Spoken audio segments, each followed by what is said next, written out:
Hey fam, welcome back to Flexify 2. I'm your host T, and this is day 2 for me and Tiara B. Naturally's No Editing Challenge. I am so glad to be a part of this teamwork movement. Yesterday's video that I released talked about or showcased the topic of the number 1 item never to put on your resume.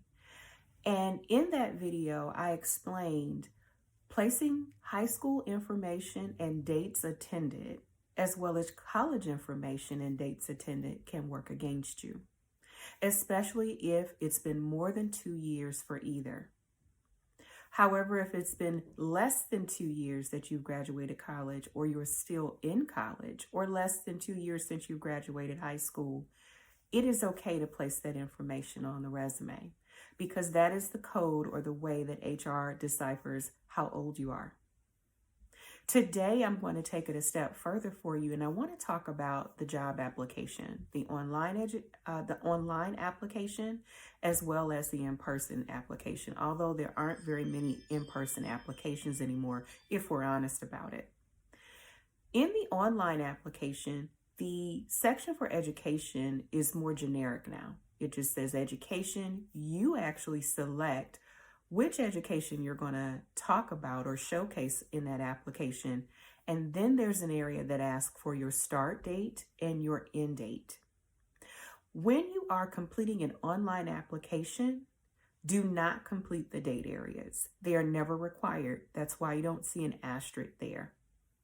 But employers are not going to tell you that, as well as recruiters are not going to tell you that, because recruiters are not part of the process normally when you're completing an online application and you're there by yourself. So while they were not able to capture the information on your resume, that is another way to capture the information through the online application or the in-person application. In fact, if you see the question on an application that asks, when did you graduate from high school? That question is illegal.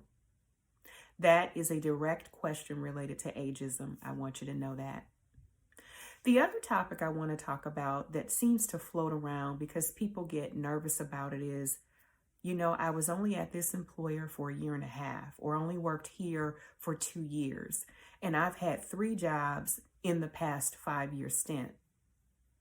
I want you to know that in HR, when a recruiter looks at an application or a resume and notices that an individual has had short stints in between employers or multiple employers in a certain time frame, typically a 5 to 6 year span, that's not necessarily a negative. And I want you to know that most of the negativity that you are going to encounter about changing jobs frequently is going to come from your family, friends, and colleagues. Now, with that said, here is what's happening behind the scenes when a recruiter sees that kind of application or resume. The recruiter is totally concerned about your previous or current employer. They're really not concerned with you. The HR recruiter is only really concerned with if that current employer or that previous employer recouped their money back that they spent out to hire you. That's really what it's about. And there are certain timeline intervals that recruiters will not grade it as negatively as others. So if you've had a 6-month stint with your current employer or a previous employer, I'm sorry, that's my Ring camera. If you've had a 6-month stint, for example, with your current or previous employer, the recruiter actually, if you're a good qualified candidate, should give you an opportunity to explain, because it could be a situation where yourself and the employer have agreed mutually, it's just not a good fit. Sometimes we don't find that out until after we get into the role. Or it could be just that you as the employee or the candidate is now understanding 6 months later, you can definitely do the work, but it's not the right fit for you culturally.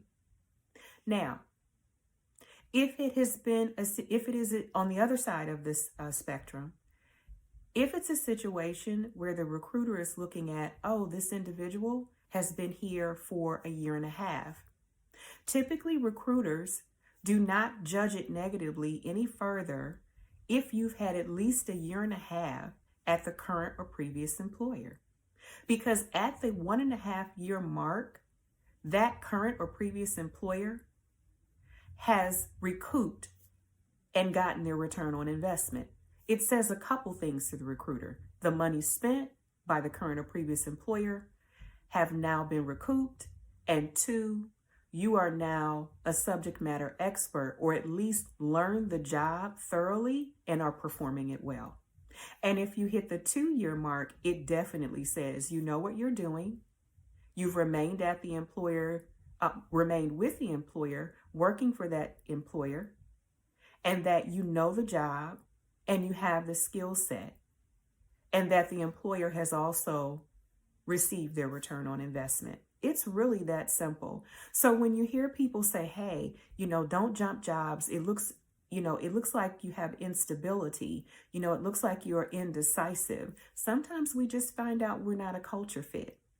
But on the other side of the spectrum, I wanted you to know how HR views changing jobs and the frequency of it. And I wanted you to know the targets of when it's no longer looked at as a negative. And most importantly, I want you to know that most recruiters are not making that frequent job changing about you. They're only concerned with that current or previous employer, and did that employer recoup the monies that they spent to train and hire you back. And the recoupment cycle or period is defined as 1.5 or 2-year mark. I hope this information and this tip was helpful for you today. Again, I'm so glad to be a part of the teamwork movement, because that's exactly what it is. That wraps it up for today's tip, and I wish you peace and blessings. And I'll see you in the next video.